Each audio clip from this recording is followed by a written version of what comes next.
Hello, my name is Miles Hall, and I am the manager of tour experiences at the North Carolina Museum of Art. I am an African American man in my mid 20s. I have a short afro and am wearing a blue shirt. My virtual background of interlocking diamond shapes is a design cloth made of raffia and dark brown pigment. My name is Jasmin Wilder, and I am currently a Master of Library Science student at North Carolina Central University and a former library intern at the North Carolina Museum of Art. I'm a 25-year-old African American woman, and I am wearing a black top. My background is currently blurred as well. And my name is Andrew Wang. I'm the head librarian at the North Carolina Museum of Art. I'm a 33-year-old Asian man with short black hair and I'm wearing a plaid shirt. I'm currently in an office with library shelves and a card catalog cabinet behind me in the background. Today, our presentation, Enthusiastic but Reluctant Learners, Museum Docents, and Digital Learning, will provide an overview of an original 2023 user study about the use of Schoology, a learning management system, by our museum's docents here at NCMA. To access a copy of these slides and to view other resources mentioned in the presentation, please visit the link on this slide. Digital learning on a learning management system, or LMS, is a cornerstone of the volunteer docent program at the NCMA and probably is at your museum as well. With it, docents participate in the introductory training program, participate in professional development sessions throughout the year, coordinate a variety of social and educational activities, research the museum's permanent collection by accessing acquisition reports, research rotating exhibitions, and access the program calendar. In order to communicate updates, organize administrative tasks, and share information, the Education Department has used Schoology, a cloud-based education software with over 20 million global users, as the docent's LMS since 2017. Now that you have insight into the all-encompassing nature of our LMS usage at the NCMA, I want to provide a little more context for where the tour program, volunteer organization, and museum work culturally in 2022. The museum had just undergone an institution-wide reinstallation with new thematic galleries and large-scale rotations emerging. This shift in curatorial direction led to a complete overhaul of the current tour menu for adult and youth audiences. The learning curve for volunteer docents was steep. These changes to the programmatic core were happening just behind the peak pandemic period, which impacted volunteerism negatively, as you can see on this slide.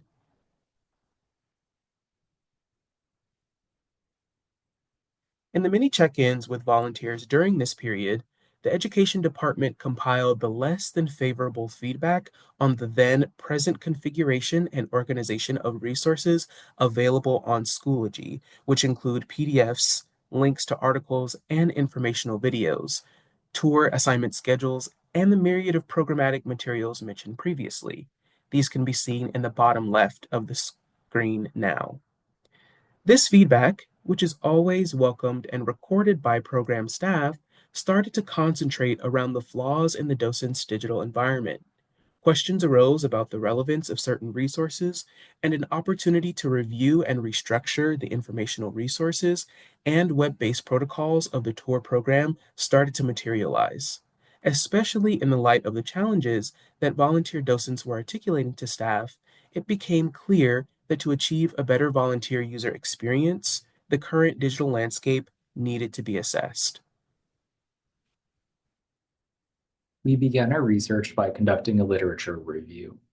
We encountered an abundance of literature about museum education, docents, and learning management systems. The full bibliography from our literature review can be found through the link on our opening slide, as well as the closing slide.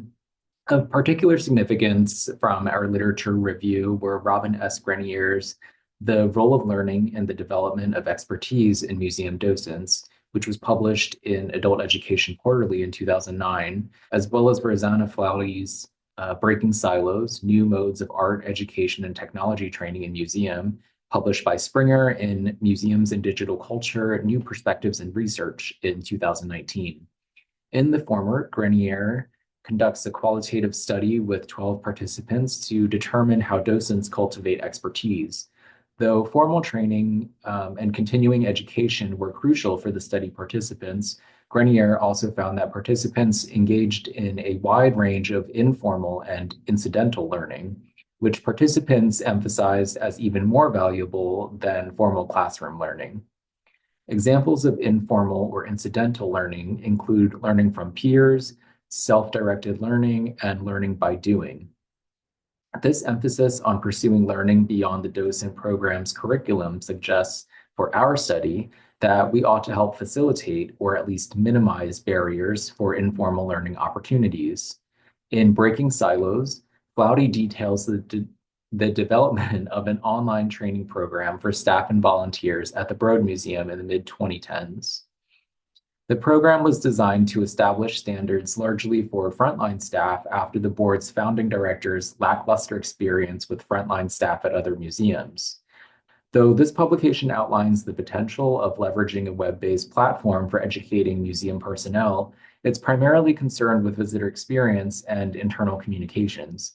In our research, we found no study specifically about the effectiveness of online learning management systems for museum docents.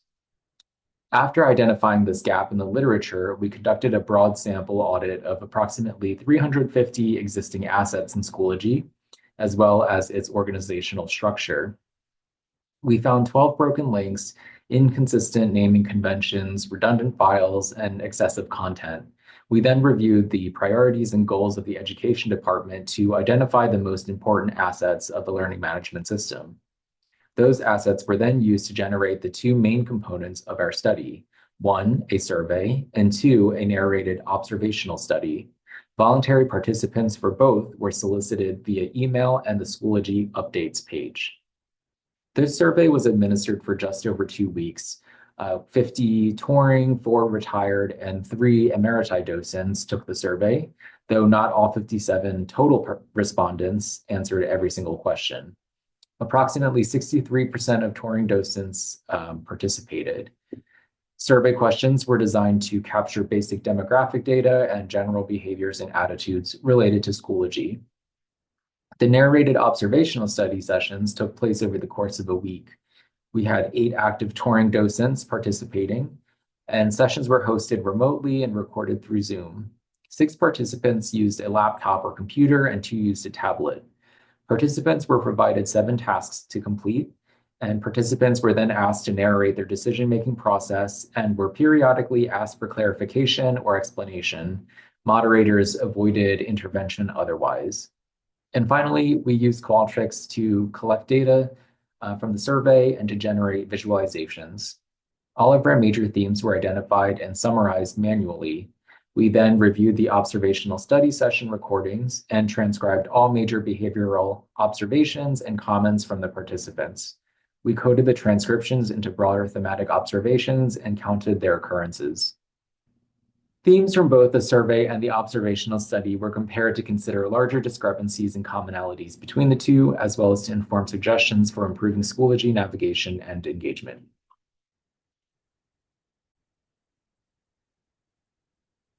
Hello.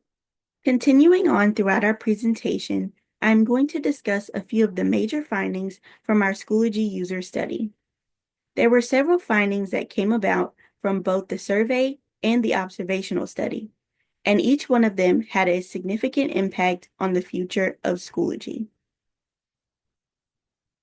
The first finding from our survey pertains to the participants feeling generally confident with utilizing Schoology. In our survey for the user study, we included a Likert scale to measure the confidence level of each participant using Schoology on a daily basis. The scale ranged from 1 being not confident at all to 4 being very confident. Of all the responses to the scale measurement, the average score was about 3, which was somewhat confident.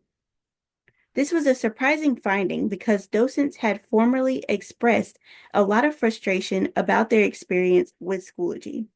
In fact, no survey respondents assigned a confidence rating of 1 or not confident. Despite their earlier concerns, participants still felt somewhat confident when utilizing Schoology. Furthermore, participants of our user study expressed generally positive feelings and appreciation for various resources included within Schoology. When asked to identify which Schoology resources were most important for their work, almost each resource was marked as either somewhat important or very important, as seen in the purple and blue bars in the chart. Significantly, none of the resources or folders were identified as not at all important by more than 4 respondents, suggesting that the docents and the education department mostly agree on which resources should be prioritized within the platform. Despite feeling fairly confident about using Schoology and favorable about its contents, survey respondents reported feeling more negative about navigating Schoology. When asked whether they agreed with the statement, "The organization of files and resources in Schoology makes sense to me," about 57% of respondents disagreed. When asked what features might help improve engagement in Schoology, 40 respondents selected the response "reorganization of the folders and resources." The second most popular response to the same question was an open other option, which many answered with suggestions to improve wayfinding and searchability. One respondent in particular noted the biggest problem in Schoology is that it is not arranged in an intuitive way, nor is it updated to remove old, irrelevant information. A smaller but significant number of respondents expressed uncertainty about how to find help when faced with issues in Schoology. Throughout our user study, many participants had mixed feelings when being asked about Schoology as a whole. It appeared that the greatest issue was information retrieval, which confirmed some of the concerns we developed while conducting our audit of Schoology. Namely, the sheer amount of resources saved in Schoology and their inconsistent organization contributed to poor usability. The observational study offered participants the ability to elaborate on their decision-making process as they attempted to complete a series of tasks. One major finding that we observed was nearly all of our participants expressed reliance on recall when searching for resources. For example, when asked to find a resource regarding details on a gallery or exhibition in the museum, many participants would say, "I remember the document being in this folder." Oftentimes, participants knew a resource existed, but would need to search through more than one folder. One participant noted, "Most of the time, you navigate what is familiar." During the observational study, participants also seemed to value the content that was either officially published by the museum or that played a role in creating. When attempting to complete a task, participants often remarked on the publishers and creators of the resources. One participant remarked that they wouldn't bother clicking on any links in the folders made by former staff who no longer worked at the museum. This also confirmed that Schoology's poor usability was due in part to the sheer amount of unused resources. On the other hand, in 8 instances, participants of the study expressed preference for their own self-generated content while searching for resources related to the prompt, even if those resources did not adequately resolve the task. One participant noted the docents are much more focused, emphasizing the docent organization's confidence in the informal learning they shared with their peers. We also observed a recurring behavior while participants attempted to complete tasks. In 10 instances, participants would focus on a single key term from a task rather than consider the entirety of the prompt. For example, one task proposed a hypothetical scenario in which the docents were tasked with researching a modern artist who they were unfamiliar with. Although the prompt asked them to locate a list of library resources, some docents would fixate on finding folders related to modern and contemporary artists. This resulted in multiple dead ends. Participants frequently browsed through folders with broad subjects or vague names, then scrolled through the folder's content looking for the items they fixated on. In 10 instances, participants seated and noticed that they would just ask for help from staff or other docents if they couldn't find a particular resource. Participants in our user study also expressed how overwhelmed they felt navigating through Schoology during the completion of the prompts we gave them during the observational study. As stated previously, Schoology contains a large quantity of content with a range of topics and subjects. Each piece of content is housed within a parent folder, often with numerous subfolders, and as each participant was asked to find information regarding a specific topic, many of them searched through numerous folders and attempted to utilize the search tool on the website. However, this created much confusion, leaving many feeling overwhelmed. In 6 instances, participants expressed frustration about Schoology's poor search function. Many toggled between the side navigation and the top navigation links, while others lamented on the amount of irrelevant and outdated content. Although participants were reassured there was no time limit in the study, many noted that tight timelines in real-world scenarios exacerbated their frustration with having to sift through so much content.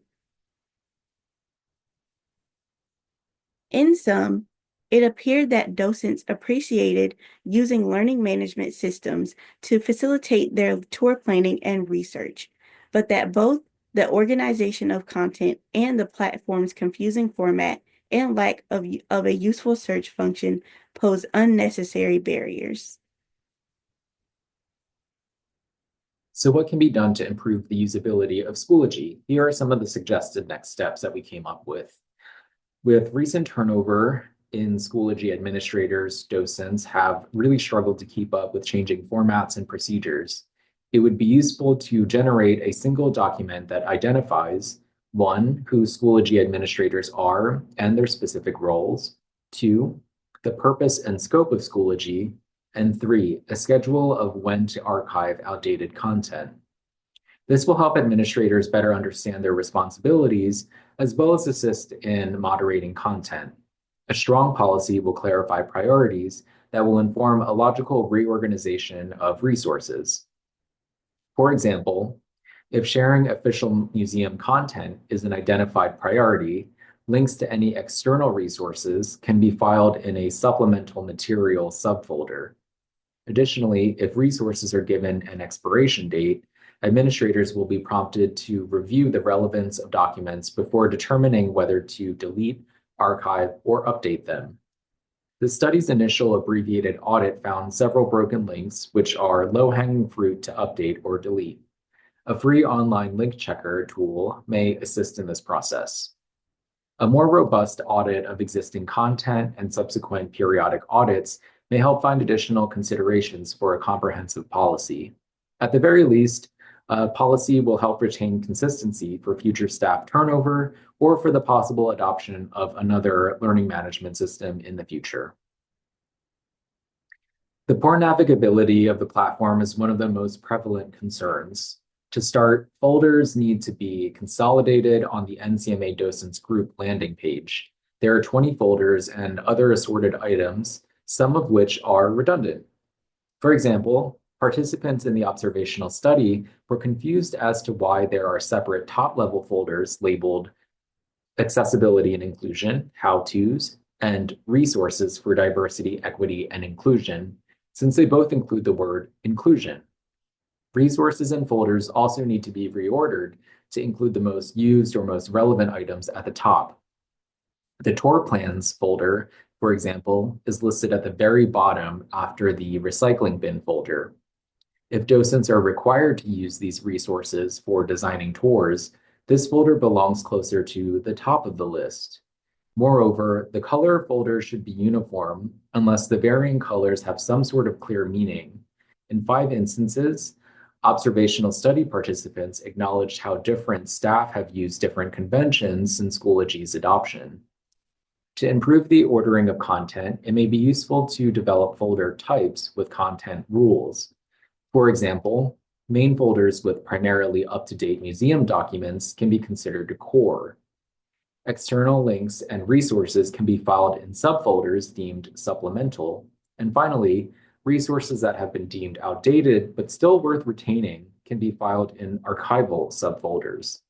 With this organization, greater attention can be paid to core folders during audits, and the most important documents can be separated from historic or nice to know but not integral documents.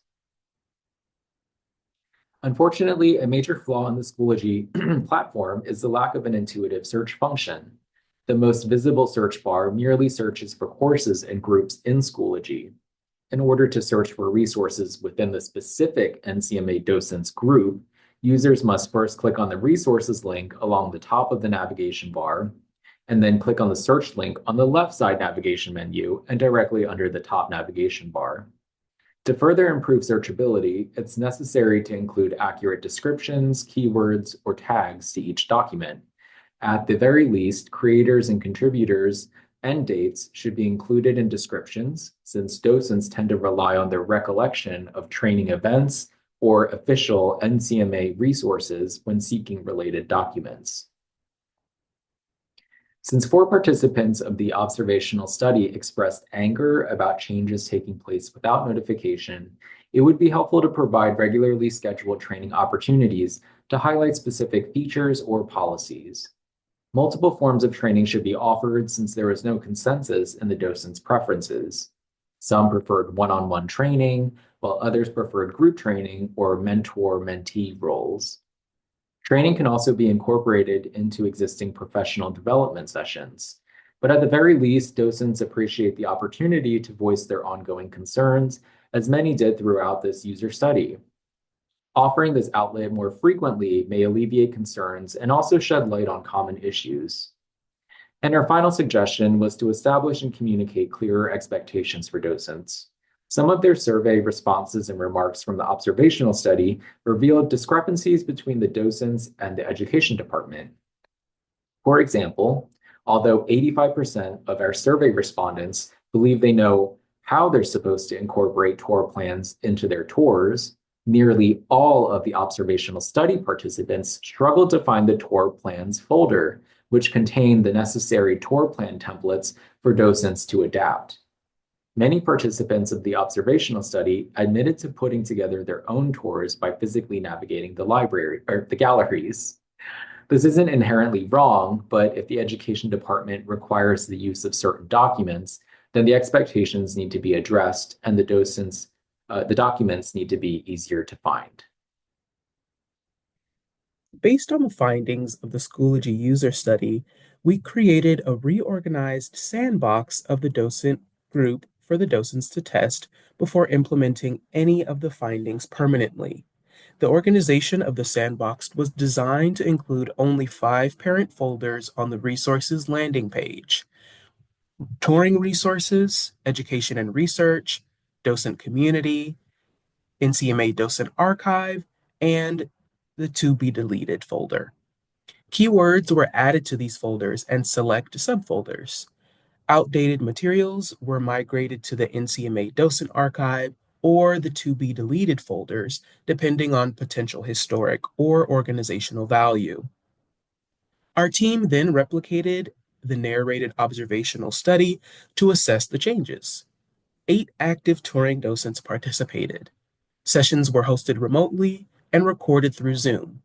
Participants were prompted with 4 tasks to complete in a duplicated and reorganized sandbox group. Overall, the reorganization of Schoology received largely positive feedback, with participants completing tasks more efficiently.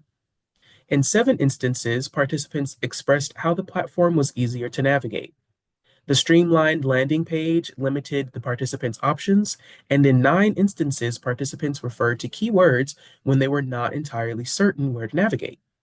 When uncertain, participants tended to skim the keywords, and in 4 instances, chose a folder by process of elimination. The lack of keywords and staggering number of folders in the original docent group had made this impossible, leading to more guessing and dead ends. Almost all 8 participants selected the correct parent folder for 3 of the 4 prompts. The one challenging exception was finding the strategic plan, which was located in the docent community folder. In 7 instances, participants expressed a perceived distinction between the docent organization's documents and the museum's institutional documents, leading some participants to consider looking in the docent community folder last, if at all. This could be explained, however, by the participants' expectations based on the original docent group in Schoology, which included parent folders labeled docent program or documents and links, and docent organization files. The keyword NCMA policies has since been added to the docent community parent folder. Although counter to participants' expectations, the conflation of docent documents and NCMA institutional documents reifies the importance of sharing goals and interests between the docents and the institution at large. Although participants were able to navigate the Schoology sandbox more efficiently, there remains room for improvement or ongoing maintenance based on user feedback. For example, the keyword art movement was misinterpreted by several participants who thought the term referred to movements in art history. This was changed to gallery activities to more accurately correspond to the name of the gallery activities document. Similarly, a subfolder formerly titled Collection Connections was renamed the People's Collection for clarity. In any case, individuals still have their own personal preference for how they find information. For instance, participants seem to disagree on whether acquisition reports should be filed by date in a single folder or separated into subfolders by curatorial department. It will be important for docents to recognize that their preferences may not be shared by others. Some compromise will always be necessary when using a shared digital platform. Another concern that will require ongoing maintenance is ensuring resources are kept up to date. Resources related to the art reference library have not been updated in years, for example. Despite the necessity of removing outdated materials, some docents continue to feel nervous about the possibility of removing important resources. The NCMA Docent Archive and to be deleted parent folders were created to at least distinguish resources that are currently being used and those that are not. With evolving scholarship, past resources may include information that may not reflect the museum's current understanding and/or interpretation of the museum's collections. By retaining this information in a separate archive folder, docents will continue to have access to this information with the understanding that more current resources may be available in the education and research parent folder. This distinction will also be important for newer docents who may otherwise feel overwhelmed while attempting to navigate the abundance of content collected through the decades. Resources being considered for deletion will be migrated to the to be deleted folder prior to permanent removal, providing an opportunity to download materials or veto their removal. Many of these resources will either be obsolete, duplicates, or empty folders. It's clear that learning management systems can be powerful tools to facilitate teaching and learning for museum docents. It's important, however, to be mindful of how these platforms are organized and maintained to maximize their potential. The findings of our study provided important insights that will continue to inform and improve our docent program. Please feel free to review our slides and literature review in the link provided on this slide, as well as contact us if you have any questions. Thank you for your time.